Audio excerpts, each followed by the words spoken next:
আসসালামু আলাইকুম। সবাইকে আরও একটি নতুন ভিডিওতে স্বাগতম। আজকের ভিডিওটা নতুন পুরাতন সকল চালকদের জন্য খুবই জরুরি।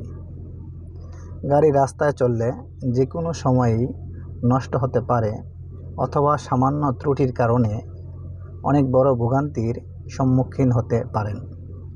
কিন্তু আপনার গাড়িতে যদি কিছু যন্ত্রপাতি বা টুল থাকে, তাহলে আপনি স্বল্প সময় ও পরিশ্রমের মাধ্যমে অনাকাঙ্ক্ষিত দুর্ঘটনা ও ভোগান্তি হতে রক্ষা পেতে পারেন।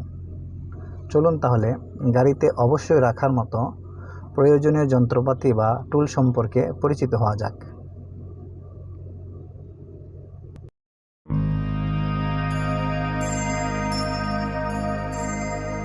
গাড়িতে রাখার মতো প্রয়োজনীয় যন্ত্রপাতি, অর্থাৎ যে যন্ত্রপাতিগুলো অবশ্যই গাড়িতে রাখতে হবে। 1. ভার উত্তোলন যন্ত্র বা জগ। এর মাধ্যমে আপনি গাড়ি উঁচু করে চাকা খুলতে পারেন অথবা অন্য কোনো প্রয়োজনে ব্যবহার করতে পারেন।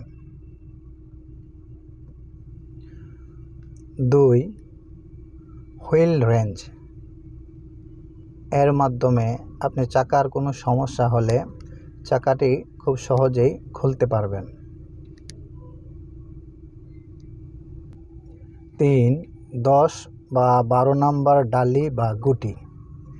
এর মাধ্যমে আপনি প্রয়োজনীয় নাট বল্টু, বিশেষ করে ব্যাটারির নাট বল্টু খুলতে পারবেন। 4.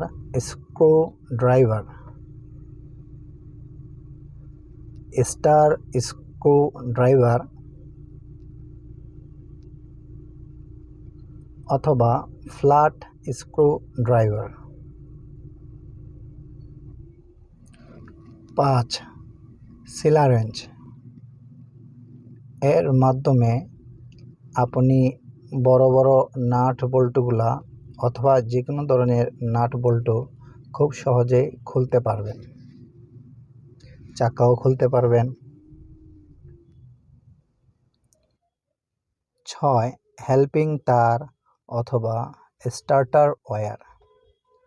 গাড়ি অনেক সময় ব্যাটারির লো ভোল্টেজের কারণে স্টার্ট নেয় না, তাই অন্য গাড়ি থেকে হেল্প নেওয়ার প্রয়োজন পড়ে, সেক্ষেত্রে এই তারগুলো ব্যবহার করা হয়ে থাকে। 7. কস্টিপ ও থ্রেড টেপ। ওয়্যারিংয়ের কাজ করার জন্য কস্টিপ ব্যবহার করা হয়ে থাকে, যাতে একটি তার আরেকটি তারের সাথে জয়েন্ট না হয়ে ফায়ারিং না হয়, অথবা গ্যাস লাইনের পাইপটি যাতে লিকেজ না থাকে, সেজন্য আপনি থ্রেড টেপ ব্যবহার করতে পারেন এবং গাড়িতে রাখতে পারেন প্রয়োজন অনুসারে। 8. রশি।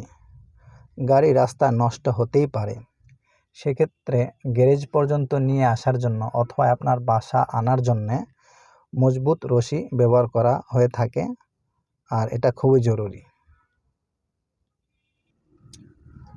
9. ব্লেড বা কাটা। জরুরি প্রয়োজনে কিছু কাটার জন্য ব্লেড বা কাটার ব্যবহার করতে পারেন।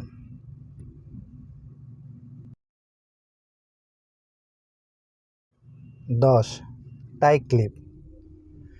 গাড়ির কোনো পাইপের জয়েন্ট খুলে গেলে অথবা ইঞ্জিনের লাইনের কোনো পাইপের কোনো অংশ ছুটে গেলে সেটাকে ভালোভাবে টাইট করে লাগানোর জন্য এই টাই ক্লিপ ব্যবহার করতে পারেন।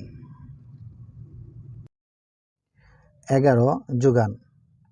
গাড়িকে উঁচু করতে অথবা ঢালু কোথাও গাড়ি রাখলে যাতে পিছনের দিকে না আসে, সেজন্য যোগান ব্যবহার করা হয়। বন্ধুরা, আশা করি ভিডিওটি আপনাদের জন্য হেল্পফুল হবে। ভিডিওটি ভালো লাগলে লাইক এবং শেয়ার করবেন এবং কেমন হলো কমেন্টে জানাবেন। এই ধরনের আরও ভিডিও পেতে চ্যানেলটি সাবস্ক্রাইব করে আমাদের সাথেই থাকুন। আপনারা সবাই ভালো থাকুন, সুস্থ থাকুন। আল্লাহ হাফেজ। দেখা হবে অন্য কোনো ভিডিও নিয়ে অন্য কোনো পর্বে।